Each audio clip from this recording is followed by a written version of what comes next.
Today I'm going to tell you guys why I switched from this saddle to this saddle and why you guys probably want to do the same thing too.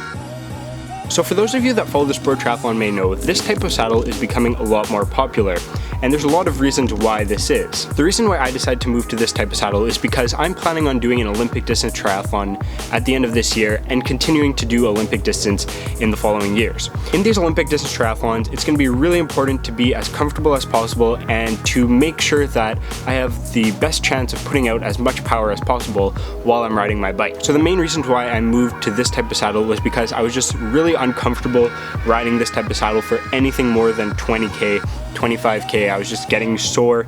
Even at around 15k, I could feel myself not as comfortable as I'd like to be. So what these split nose type saddles do is they change the bones that you rest on.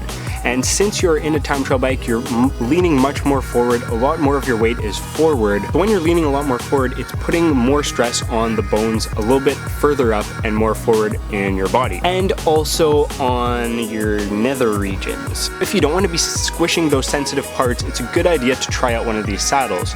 Personally, I didn't even realize how uncomfortable this saddle was until I tried this kind. While helping you ride on a much more comfortable area, this seat will also help make it a bit more stable while you're riding. So since your weight is a lot more forward, it's nice to have this wider nose on the seat to help you from feeling a little bit rocky and a bit unstable when you're in the aero bars, and most of your weight is forward. Those are the main reasons why I decided to move to this type of saddle, and after riding it for a little while, it just feels totally natural, but at first it was totally weird, strange. I didn't think I would like it at all, but going into the aero bars and riding for about 40k, it really just felt natural, and after that, it just feels way more normal, and this would actually feel a lot more strange and unnatural. So these saddles may seem like only an advantage for men, but they're actually used by a lot of women too. I think most of the Kona athletes last year were using some sort of split nose type saddle.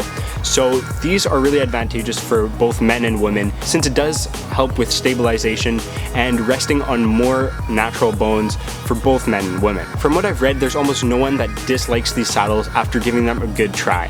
So I would suggest for any of you guys to go take a look at these saddles, maybe try one out from your local bike shop or from a friend or something, and just give them a try if you're still riding one of these saddles. It's also a really good idea to try a few different brands. Of course, a saddle that works really well for me may not always work perfectly for you guys, and there's actually a lot of different brands that make these split nose type of saddles, so there's a lot of options to go check out.